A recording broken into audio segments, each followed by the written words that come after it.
Please like this video if you like, hit the subscribe button and press the bell icon for more latest tech videos. Hello viewers, this is Mahfuz from Railtech Master. আজকে আমি আপনাদের সাথে কথা বলবো আরেকটি dual currency card নিয়ে, যেটা হচ্ছিল প্রিপেড কার্ড আপনার মিডল্যান্ড ব্যাংকে। তো মিডল্যান্ড ব্যাংকে কিন্তু আপনার রিসেন্টলি লঞ্চ করেছে হচ্ছিল তাদের প্রিপেড কার্ড। আপনি চাইলে সেই কার্ডটা নিতে পারেন। সো চলুন শুরু করি।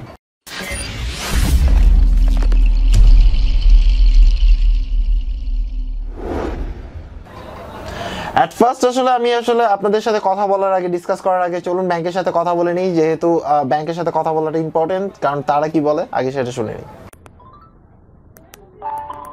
মিডল্যান্ড ব্যাংকে স্বাগতম। Welcome to Midland bank.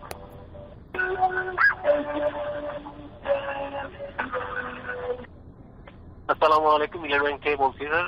Prepaid card সম্বন্ধে জানতে চাচ্ছিলেন? জি কেটে গেছিল। প্রিপেড কার্ড হচ্ছে স্যার অনেকটা ক্রেডিট কার্ডের মতো, আপনি ওয়ার্ল্ডের যে কোনো জায়গায় কার্ডটি ব্যবহার করতে পারবেন যদি আপনার এন্ডোর্সমেন্ট করা থাকে। বুঝতে পারছেন স্যার? জি, আপনি আপনার কার্ডে লোড করতে পারবেন। এটা হচ্ছে 1000 টাকা থেকে ম্যাক্সিমাম 5 লাখ টাকা পর্যন্ত আপনি আপনার কার্ডে রাখতে পারবেন। আচ্ছা। জি, 5 লাখ টাকা পর্যন্ত। এই সেক্ষেত্রে আপনার চার্জ আসছে অনলি 50 টাকা প্লাস 50% ভ্যাট। 57 টাকার মতো প্রায় আপনার চার্জ আসছে আর কি পার লোডে। এটা যত টাকা লোড করবেন আপনার 50 টাকা প্লাস ভ্যাট আসবে 15% ভ্যাট। আচ্ছা। আরেকটা ব্যাপার আমি জানতে চাচ্ছিলাম যে এরকম যে আমি এইটা ধরনের ছিল, আমি কার্ডটা নিলাম প্রিপেড কার্ডটা দিয়ে ধরেন আমি কোনো শপিং ইন্টারন্যাশনাল যে শপিং সাইটগুলো আছে সেগুলোতে যদি আমি ইউজ করি, তো সেই ক্ষেত্রে প্রসেসটা কি? এই ক্ষেত্রে কি কোনো কিছু আপনাদেরকে নতুন? না, সেই ক্ষেত্রে কোনো চার্জ নেই, কোনো চার্জই দিতে হবে না।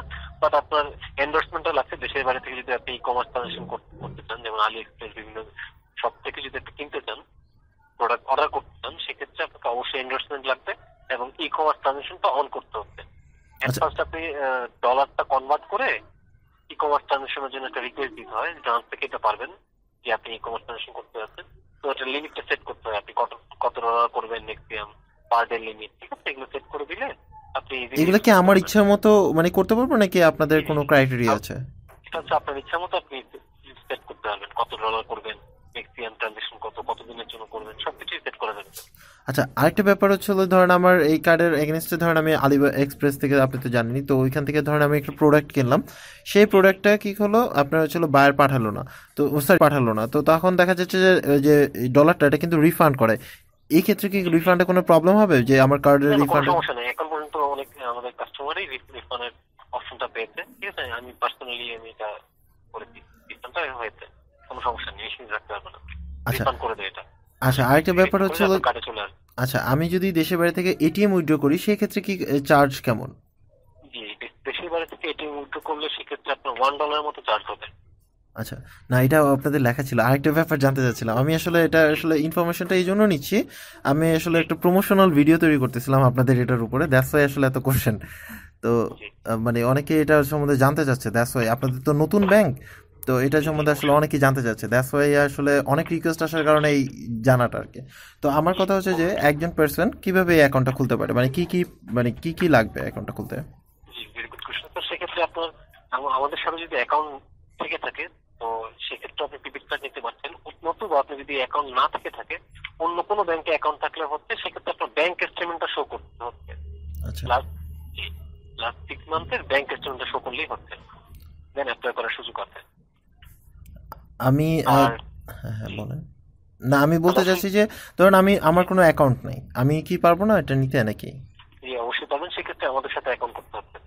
আচ্ছা, মিনিমাম একটা অ্যাকাউন্ট থাকতে হবে, যে অন্য ব্যাংকে থাকলেও হবে, এই ব্যাংকেও থাকলেও হবে, কিন্তু আপনার মিনিমাম একটা ব্যাংক অ্যাকাউন্ট থাকতেই হবে এই কার্ডটা নিতে হলে, তাই তো?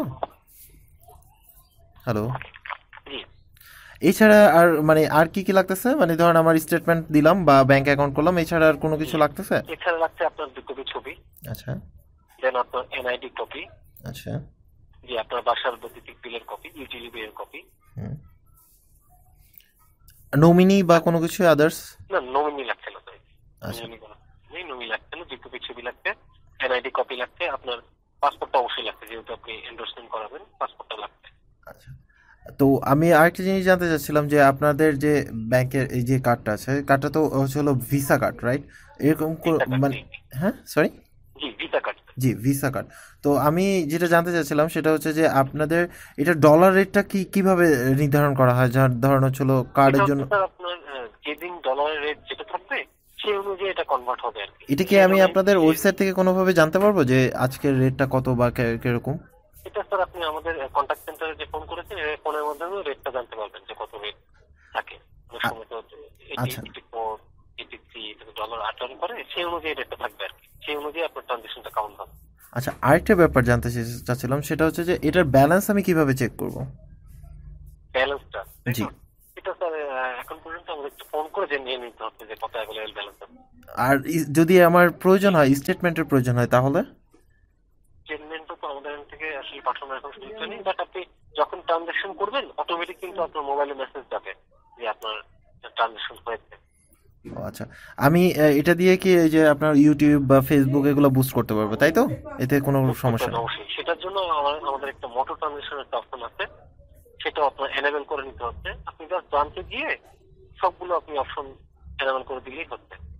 ও আচ্ছা, জাস্ট আমি অপশনগুলো অ্যাক্টিভেট করে দিলে আমার বাকি প্রসেসগুলো মানে অনলাইন ট্রানজেকশন যাই করি না কিন্তু করবেন, পার ডে ট্রানজেকশন লিমিট, ঠিক আছে, সবকিছু সেট করে দিলেই হচ্ছে, আপনি ইজিলি ট্রানজেকশন করতে পারবেন। আচ্ছা, ওকে, থ্যাংক ইউ সো মাচ। আর মানে পাসপোর্ট ছাড়া তো আর এন্ডোস হবে না, এটা তো বুঝতে পারছি। তো থ্যাংক ইউ সো মাচ। পাসপোর্টটা লাগবে অবশ্যই, অবশ্যই তার ব্রাঞ্চে ভিজিট করবেন, আশা করছি আপনি আমাদের প্রিপেড কার্ডটা নেবেন। আচ্ছা, ওকে, থ্যাংক ইউ সো মাচ। আল্লাহ হাফেজ। ভালো থাকবেন। সো বুঝতেই পারছেন যে আসলে ব্যাংকের সাথে কথা বলে যেটা বুঝতে পারলাম যে তাদের এই কার্ডের ফ্যাসিলিটিস মোটামুটি ভালো। আপনার হচ্ছে অনেকে ইউজ করতেছে, আপনি আলি এক্সপ্রেস হোক আর আপনি অ্যামাজন.com হোক আর আদার্স কোনো ওয়েবসাইট থেকে, ইন্টারন্যাশনাল ওয়েবসাইট থেকে পারচেস করতে পারবেন, কোনো সমস্যা নেই। কিন্তু এখানে কিছু রেস্ট্রিকশন আছে, যেমন হচ্ছে আপনি যদি মিডল্যান্ড ব্যাংকে অ্যাকাউন্ট থাকে তাহলে আপনি কার্ডটা নিতে পারবেন, আদারওয়াইজ আপনার আদার্স ব্যাংকে একটা অ্যাকাউন্ট থাকতে হবে, যেই অ্যাকাউন্টের স্টেটমেন্ট আপনাকে শো করতে হবে, তাহলে যে আপনি কার্ডটা পাবেন, আদারওয়াইজ আপনি কার্ডটা পাবেন না। এটা আমার কাছে একটা প্রবলেমেটিক মনে হলো। দ্বিতীয়ত আরেকটা ব্যাপার হচ্ছিল যে সো এখানে কিন্তু তারা আরেকটা কথা বললো যে লোডিং এর সময় কিন্তু আপনাকে চার্জ দিতে হচ্ছে। তো এটা কিন্তু আবার ইবিএল এর কার্ডের গুলোর ক্ষেত্রে নাই, কিন্তু লাইফস্টাইল কার্ডের ক্ষেত্রেও নাই, আপনার অ্যাকোমাস্টার কার্ডের ক্ষেত্রেও নাই। সো এখানে একটু আমি দেখলাম যে প্রবলেমেটিক। আরেকটা ব্যাপার হচ্ছিল এখানে রিফান্ডের ক্ষেত্রেও কোনো প্রবলেম নাই, আপনি যদি কোনো ভাবে আপনার ট্রানজেকশনের কোনো প্রবলেম হয় তাহলে সেটা রিফান্ড নিতে পারবেন। আর আরেকটা ব্যাপার হচ্ছিল ওনাদের কাস্টমার সাপোর্টের সাথে কথা বলে যেটা বুঝলাম যে এখান থেকে আপনি ইবিএল যতটা আপনি দ্রুত সাপোর্ট পাবেন, আমার মনে হয় না এখান থেকে আপনি ততটা দ্রুত সাপোর্ট পাবেন, এটা আমার পার্সোনাল ওপিনিয়ন। দেন হচ্ছে হলো এখানে আরেকটা ব্যাপার দেখলাম যে সো এই ছিল মিডল্যান্ড ব্যাংকের প্রিপেড কার্ড নিয়ে কথাবার্তা। সো আজকে এই পর্যন্তই। যারা এখন পর্যন্ত চ্যানেল সাবস্ক্রাইব করেন, চ্যানেল সাবস্ক্রাইব করে নিতে পারেন। এছাড়াও যদি কোনো কিছু জানার থাকে বা কোনো ফিডব্যাক থাকে তাহলে অবশ্যই কমেন্টস করে জানাবেন, কোনো পরামর্শ থাকলে অবশ্যই কমেন্টস করে জানাবেন। সবাই ভালো থাকবেন, আল্লাহ হাফেজ।